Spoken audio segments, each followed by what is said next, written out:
Assalamualaikum warahmatullahi wabarakatuh. Waalaikumsalam warahmatullahi wabarakatuh. Waalaikumsalam. Kami dari kelompok 5 akan mempresentasikan hasil kerja kelompok kami dengan materi Strategic Spot Management.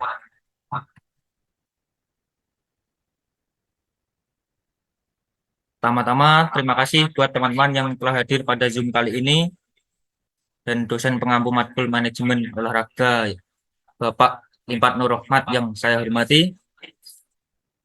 Sebelumnya, izinkan saya memperkenalkan kelompok kami. Saya Gagarin Putra Ramadan, NIM 621142222 sebagai moderator dan pemateri 2. Selanjutnya ada Bahtiar Ramadan, NIM 621142225 sebagai pemateri 1. Dan yang terakhir ada Rizky Anugrah sebagai pemateri 3. Baik, langsung saja waktu dan tempat saya persilakan pada pemateri 1, yaitu Bahtiar Ramadan. Silakan Mas.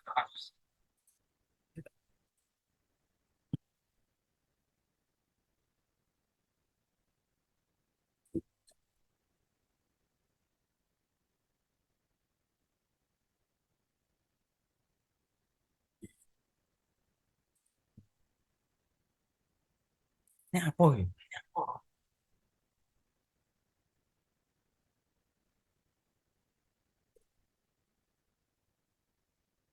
Pertama adalah pengertian strategi manajemen olahraga. Manajemen strategi olahraga adalah pendekatan yang digunakan. Hilang lagi. Sebentar. Saya ulangi. Manajemen strategi olahraga adalah pendekatan yang digunakan dalam industri olahraga untuk merencanakan, mengembangkan, dan melaksanakan strategi yang efektif guna mencapai tujuan dan menciptakan keunggulan kompetitif dari suatu organisasi olahraga tersebut. Jadi dari pengertian ini dapat kita tahu bahwa strategi ini dapat kita jadikan suatu langkah pengembangan dan pengelolaan organisasi olahraga demi mewujudkan tujuannya. Ini melibatkan perencanaan, pengambilan keputusan, dan pengelolaan sumber daya dalam dunia olahraga dengan tujuan untuk menciptakan keunggulan kompetitif dan mencapai hasil yang diinginkan. Next. Lalu, apa pentingnya strategi manajemen olahraga? Nah, pentingnya strategi manajemen olahraga ini dapat dijawab dengan pertanyaan yang ada di bawah ini, yaitu bagaimana suatu organisasi atau tim olahraga dapat mengungguli organisasi atau tim olahraga lainnya.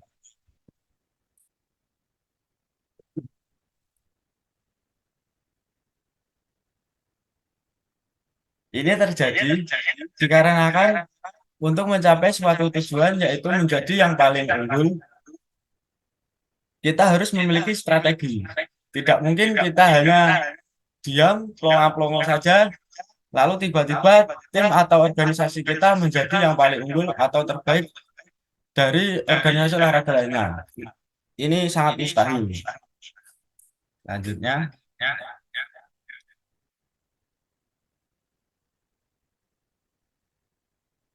strategi manajemen olahraga sebagai evaluasi organisasi atau tim olahraga kita sendiri.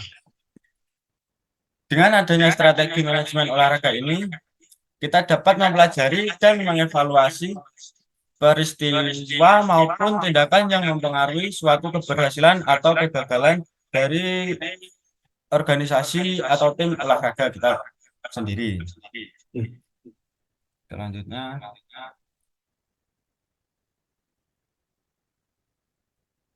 untuk menghadapi tantangan-tantangan dalam dunia olahraga. Manakala sebuah organisasi olahraga dihadapkan pada sejumlah permasalahan atau tantangan, baik dari segi ekonomi, sosial budaya yang menekan organisasi olahraga tersebut, eh, kuatnya dominasi politik pada dunia olahraga, sampai dengan lemahnya dukungan infrastruktur baik dari sarana maupun prasarana. Ini menyebabkan organisasi olahraga harus menata sistem manajemennya agar setiap rumusan tujuannya tetap dapat tercapai. Oleh karena itu, untuk menghadapi tantangan-tantangan tersebut, kita perlu merumuskan arah strategi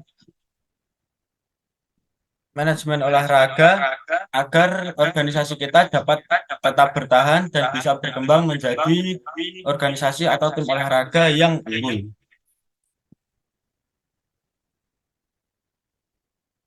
Jika membahas tentang strategi, tidak akan terlepas dari adanya visi dan misi. Yang pertama adalah visi.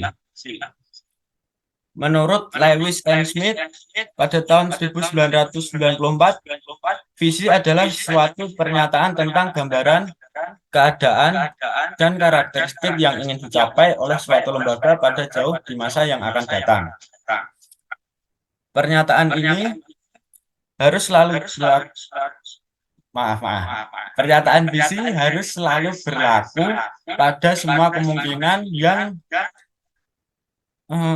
yang mungkin terjadi pada masa yang akan datang. Atau dengan kata lain, visi ini harus mempunyai sifat yang fleksibel.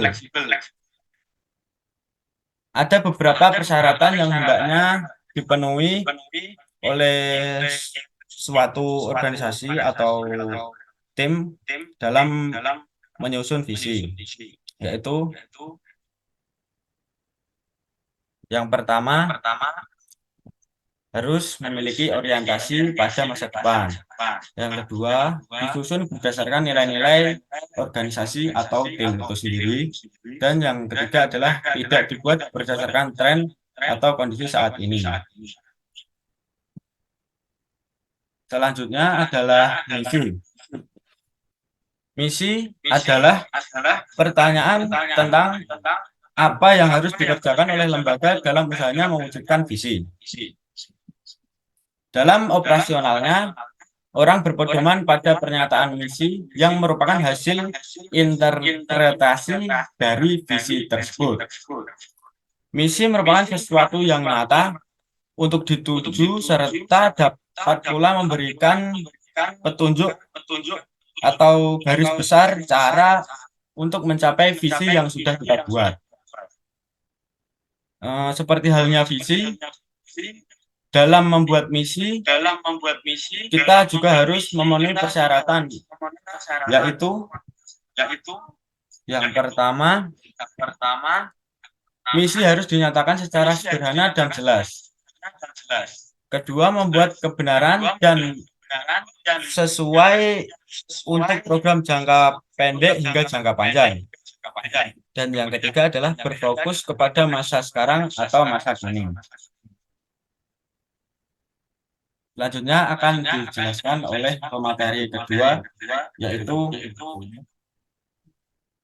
Gagarin Putra Ramadan. Baik, terima kasih. Ini tahapan manajemen strategis olahraga bisa dilihat terlebih dulu sebelum saya jelaskan pada slide selanjutnya.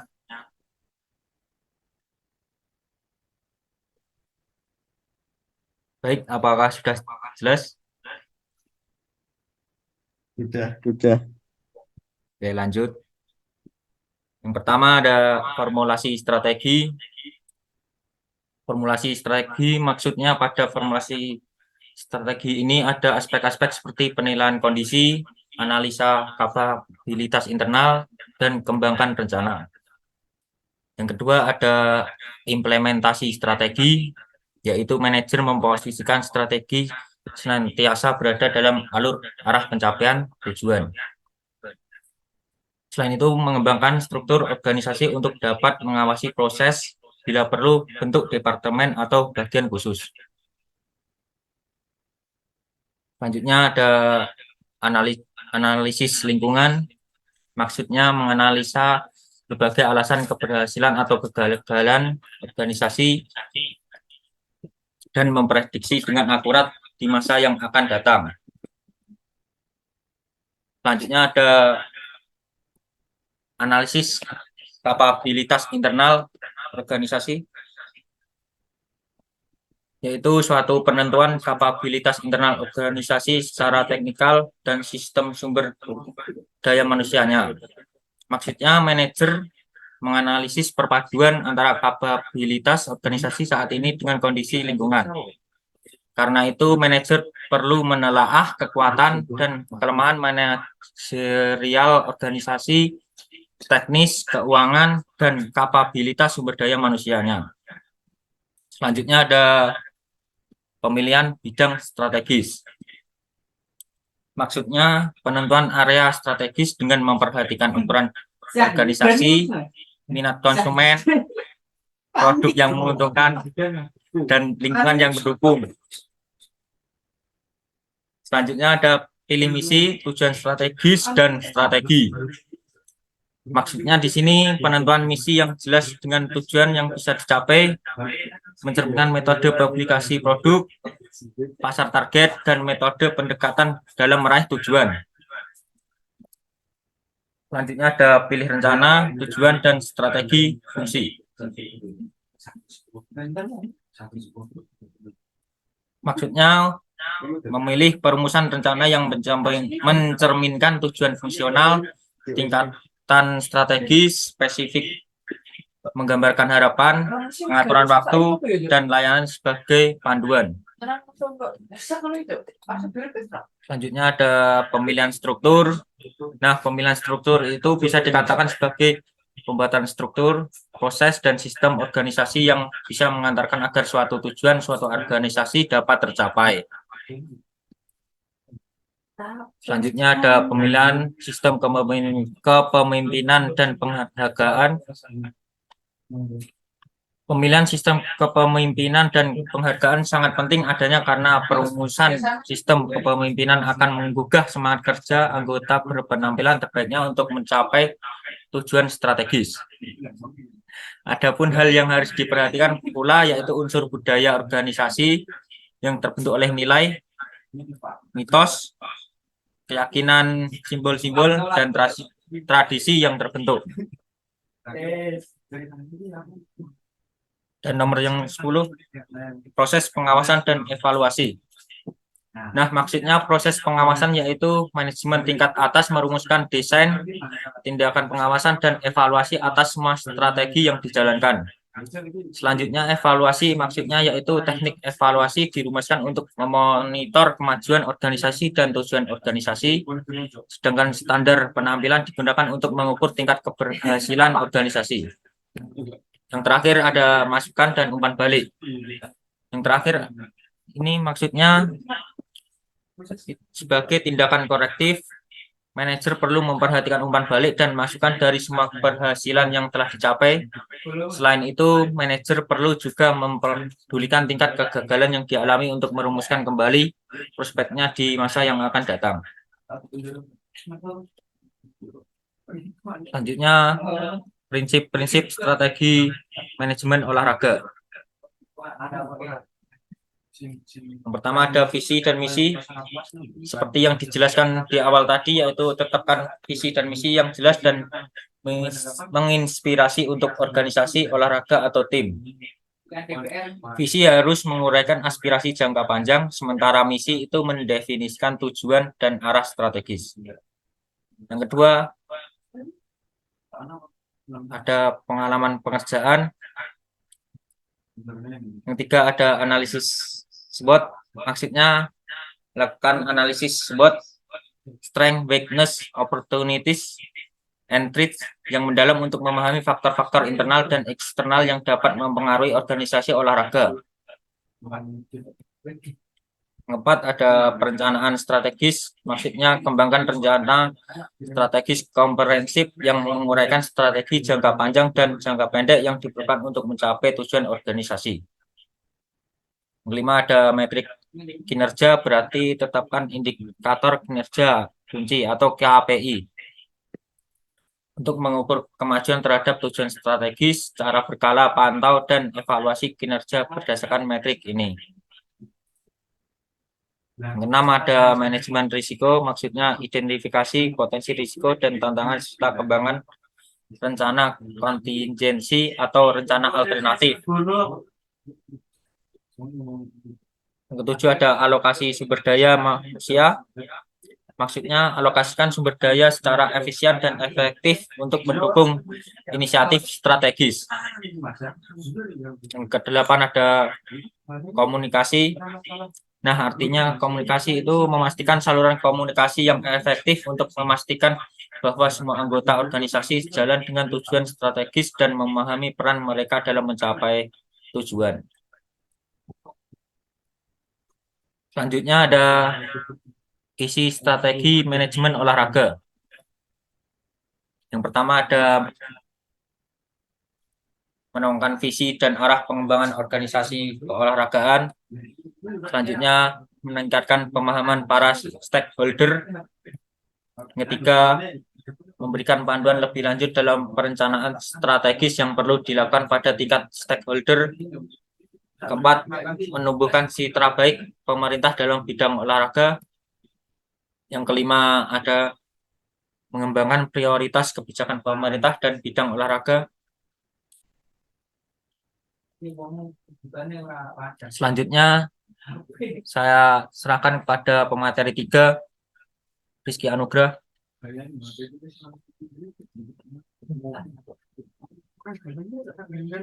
Baik, isi strategi manajemen olahraga, yaitu 1.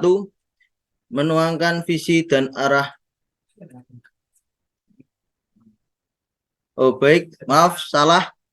Saya akan menjelaskan tentang struktur organisasi manajemen olahraga, yaitu strategi dan arah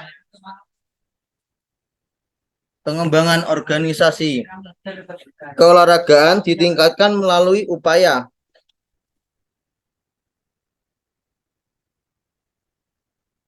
partisipasi utuh masyarakat ke dalam kegiatan keolahragaan. Diharapkan sehingga dapat memposisikan olahraga di tengah-tengah masyarakat. Pengembangan strategi dan arah pengembangan organisasi keolahragaan tidak terlepas dari tatanan kontekstual ekonomi global, lingkungan sosial, dan politik. Gambar tersebut, gambar ini melukiskan pengaruh global terhadap olahraga sebagai langkah penting dalam pelaksanaannya. Jadi, untuk mencapai tujuan struktur organisasi manajemen olahraga, ada beberapa faktornya. Yang pertama, lapisan luar, yaitu faktor ekonomi, faktor sosial, dan faktor lingkungan, plus faktor politik. Dan ke dalam lagi yaitu faktor-faktor dari pemerintahan pusat, pendidikan, kesehatan, pemerintahan daerah, perencanaan, dan infrastruktur tugas-tugas pendidikan jasmani dan olahraga, dan organisasi kesehatan, yaitu asma, jantung, diabetes, osteoporosis. Dan yang kedua, manajer fasilitas olahraga, yaitu kelompok-kelompok pejas, sanggar kebugaran, olahraga alam terbuka, komunitas olahraga rekreasi, dan lain-lain untuk mencapai tujuan berikut.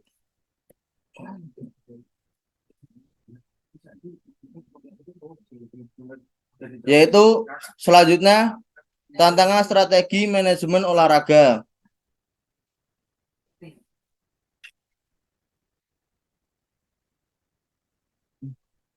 Yang pertama, pengembangan sosial. Pengembangan sosial itu ada aspek dukungan, yaitu meningkatkan partisipasi masyarakat dalam berolahraga perlu secara positif didukung oleh sikap masyarakat itu sendiri. Kebijakan publik dan sumber-sumber daya lain yang ada pada masyarakat, seperti ekonomi, politik, dan agama. Keterkaitan ini perlu dijadikan informasi bukti yang kuat dalam penentuan strategi dan arah pengembangannya.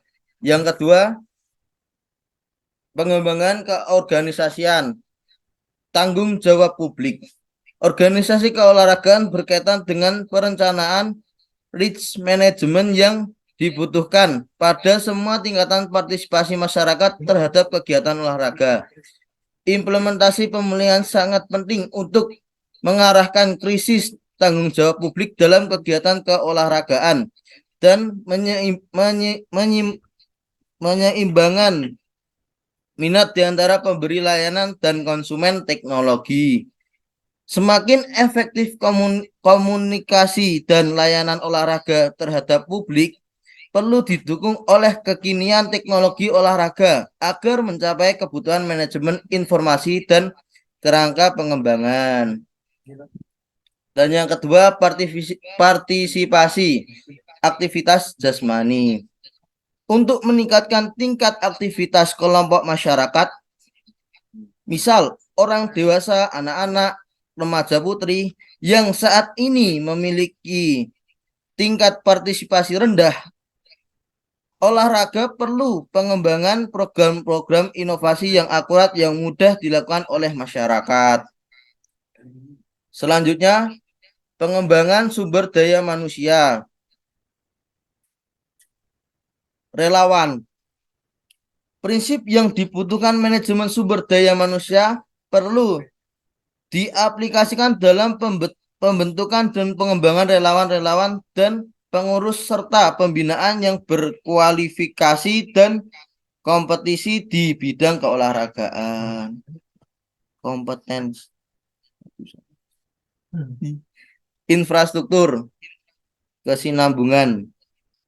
Perencanaan dan pengembangan infrastruktur olahraga perlu dikembangkan dalam prinsip desain, kesinambungan, dan manajemen. Penyediaan fasilitas menjadi faktor utama sehingga memperjelas syarat-syarat yang dibutuhkan.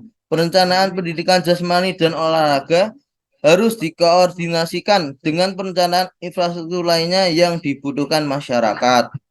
Yang terakhir, pembinaan identifikasi bakat. Keberhasilan di masa yang akan datang tergantung pada upaya-upaya masa kini. Kunci keberhasilan penampilan olahraga tingkat tinggi perlu kerjasama dan koordinasi implementasi program melalui penyedia rekomendasi dan sumber-sumber daya yang dibutuhkan.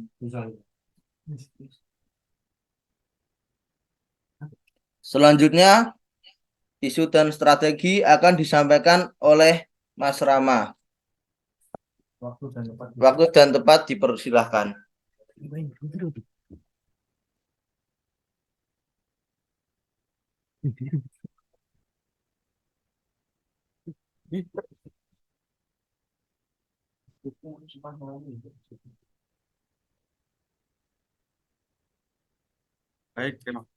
Terima kasih.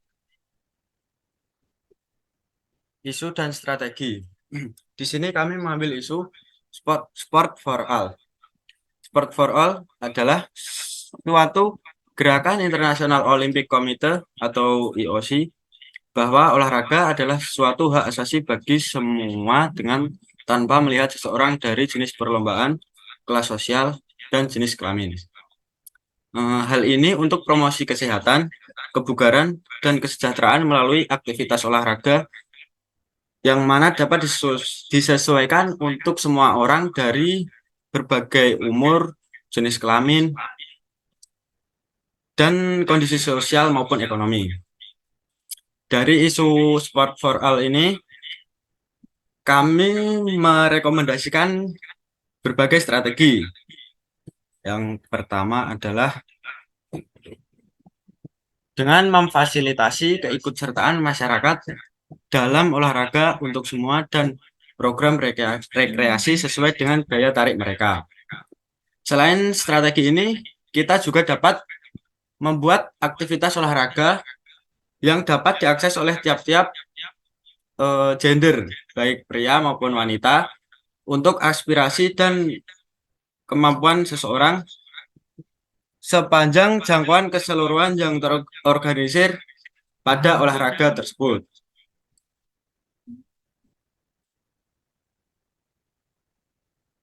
Bentar, ada kendala.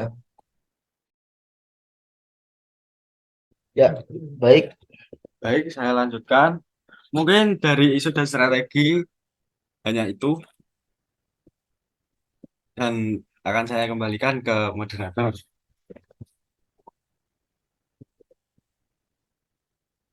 Baik, kesimpulannya adalah pertanyaan saya. Mohon maaf.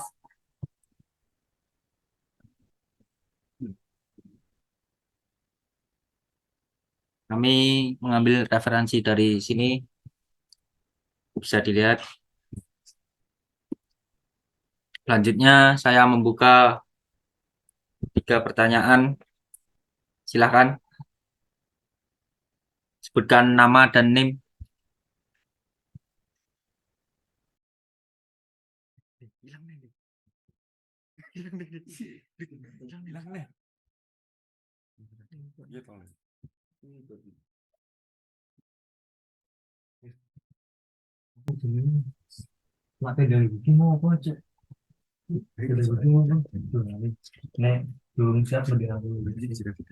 Baik, jika tidak ada, akan saya bacakan kesimpulan dari hasil materi kami. Kesimpulannya,